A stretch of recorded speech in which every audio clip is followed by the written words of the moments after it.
গভীর হাওয়ার রাত ছিল কাল, অসংখ্য নক্ষত্রের রাত। সারা রাত বিস্তীর্ণ হাওয়া আমার মশারিতে খেলেছে। মশারিটা ফুলে উঠেছে কখনো মৌসুমী সমুদ্রের পেটের মতো, কখনো বিছানা ছিঁড়ে নক্ষত্রের দিকে উড়ে যেতে চেয়েছে।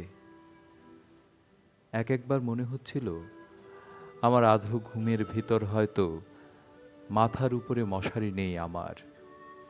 স্মৃতিতারার কোল ঘেঁষে নীল হাওয়ার সমুদ্রে সাদা বকের মতো উড়ছে সে। কাল এমন চমৎকার রাত ছিল, সমস্ত মৃত নক্ষত্রেরা কাল জেগে উঠেছিল। আকাশে এক তিল ফাঁক ছিল না। পৃথিবীর সমস্ত ধূসর প্রিয় মৃতদের মুখও সেই নক্ষত্রের ভিতর দেখেছি আমি। অন্ধকার রাতে অশ্বতের চূড়ায় প্রেমিক চিল পুরুষের শিশির ভেজা চোখের মতো ঝলমল করছিল সমস্ত নক্ষত্রেরা। জ্যোৎস্না রাতে বেবিলনের রানীর ঘাড়ের উপর চিতার উজ্জ্বল চামড়ার শালের মতো জ্বলজ্বল করছিল বিশাল আকাশ। কাল এমন আশ্চর্য রাত ছিল, কাল এমন আশ্চর্য রাত ছিল যে নক্ষত্রেরা জানালার ভিতর দিয়ে অসংখ্য মৃত আকাশ সঙ্গে করে এনেছে। যে রূপসীদের আমি এশিয়ার মিশরে বিদিশায় মরে যেতে দেখেছি, কাল তারা অতি দূরে আকাশের সীমানায় কুয়াশায় কুয়াশায় দীর্ঘ বর্ষা হাতে করে কাতারে কাতারে দাঁড়িয়ে গেছে যেন, মৃত্যুকে দলিত করবার জন্য, জীবনের গভীর জয় প্রকাশ করবার জন্য, প্রেমের ভয়াবহ গম্ভীর স্তম্ভ তুলবার জন্য। আড়ষ্ট অভিভূত হয়ে গেছি আমি। কাল রাতের প্রবল নীল অত্যাচার আমাকে ছিঁড়ে ফেলেছে যেন।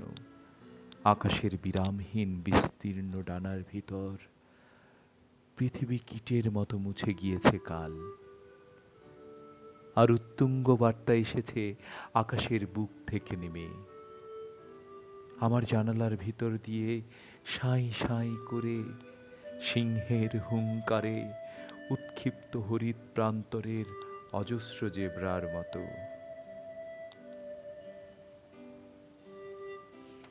হৃদয় ভরে গিয়েছে আমার বিস্তীর্ণ ফ্রেন্টের সবুজ চঞ্চল গন্ধ। দিগন্ত প্লাবিত বলিয়ান রৌদ্রের আঘ্রাণে মিলনোন্মত্ত বাঘিনীর গর্জনের মতো অন্ধকারের চঞ্চল বিরাট সজীব রোমশ উচ্ছ্বাসে, জীবনের দুর্দান্ত নীলমত্ততায় আমার হৃদয় পৃথিবী ছিঁড়ে উড়ে গেল। নীল হাওয়ার সমুদ্র স্ফীত মাতাল বেলুনের মতো গেল উড়ে। একটা দূর নক্ষত্রের মাস্তুলকে তারায় তারায় উড়িয়ে নিয়ে চলল একটা দুরন্ত শকুনের মতো। রূপসী বাংলার কবি, প্রাণ প্রকৃতির কবি জীবনানন্দ দাশের জন্মদিনে অতলান্ত শ্রদ্ধা। তাঁর জন্মদিনে আমার এই বিনম্র শ্রদ্ধাঞ্জলি। এতক্ষণ পড়ছিলাম কবির লেখা হাওয়ার রাত।